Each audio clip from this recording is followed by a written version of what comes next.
I'm Colin Campbell, and I'm an associate professor of marketing, and I'm also the editor-in-chief of the Journal of Advertising Research.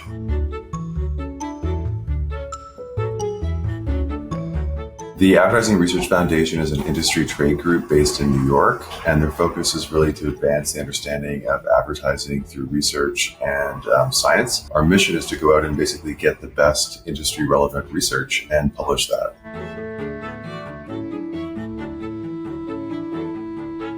I think the big benefits have really been just the speed, right? We can get articles up online much faster than we could before. There obviously is more standardized processes and things like that. And they've also had some different suggestions and tips of things we can do that we just weren't able to do with the previous publisher as well. With Colin Francis, the main benefit that we get is that we're now part of their standard offerings for advertising. So all the schools and other institutions and libraries that purchase subscriptions to the advertising suite of journals that they have, which are all of the other major advertising journals, we're now part of. It's a lot easier for people to access the journal, and I hope we get a lot more exposure as well too. Another big component as well too is just the open access deals. Many institutions, especially in Europe and Australia, and even more so in the US to some extent, are beginning to get these open access agreements, and they're going through and basically enabling articles to be free to anybody to download, even if you don't have a subscription through a library or a private one. So I think that being a part of the access and being a part of those open access deals is important as well.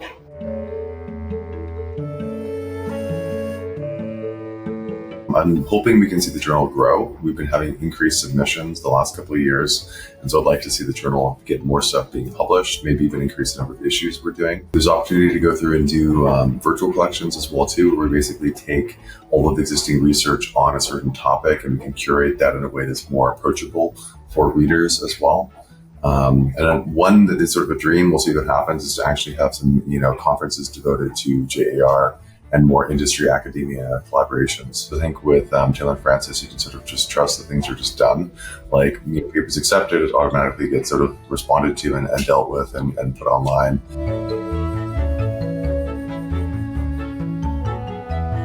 And the big questions, is how do you use it to create ads in a way that people like? How do you use it to personalize ads in a way that isn't creepy? That's an important one.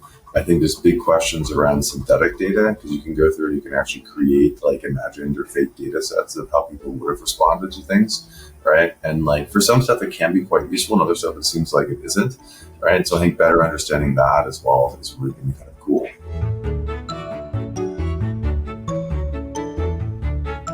I think we're going to see more and more experiments that are done using generative AI to create stimuli and things like that. I think obviously Gen AI as a broad topic is a really important one. I think we're still seeing a lot of research on influencers, and then we're also seeing other changes coming in marketing as well too, like increased personalization.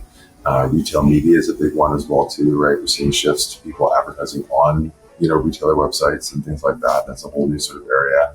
Podcasts are still relatively new, and we're seeing that most TV nowadays is shifting over to be connected. So it's rather than being like TV over the airwaves, right, where everybody gets the same commercials, now we can have very personalized commercials just like you get with YouTube. We need more research into how people respond to that and what the best way is to kind of go through and serve those ads.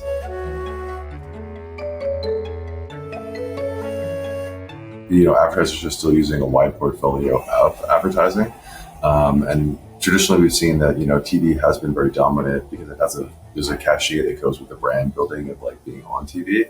But as we go to more connected TV, you could have even small companies can get on TV very quickly, because just like Google AdWords or YouTube, they can run a very small set of that. They don't have to have the huge budgets that you would for a national TV or even a regional TV audience.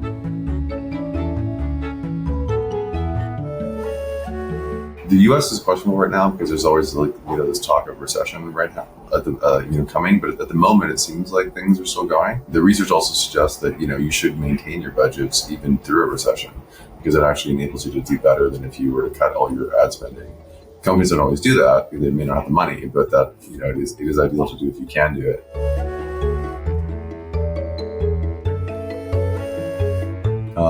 So when an article comes in, basically it's taking a look and saying is the topic relevant? Is it something that's interesting to advertisers or the advertising industry?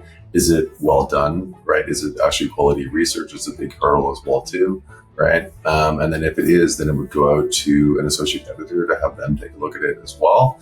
And if they agree that it's worth sending out, then they would contact reviewers, usually about 2 to 3 at least, and they'll go through and then they'll do the reviews. Then it will go back to the associate editor, and then come back to me, and then go back to the authors as well too. Usually it goes through at least 1 or 2 rounds of revisions, and then hopefully gets accepted.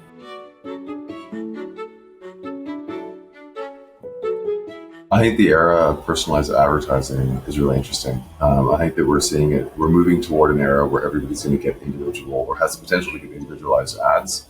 And I think that understanding how to do that, especially with Gen AI and the way that's going to be appealing and interesting to people, as opposed to turning them off, is a really kind of interesting thing to think about.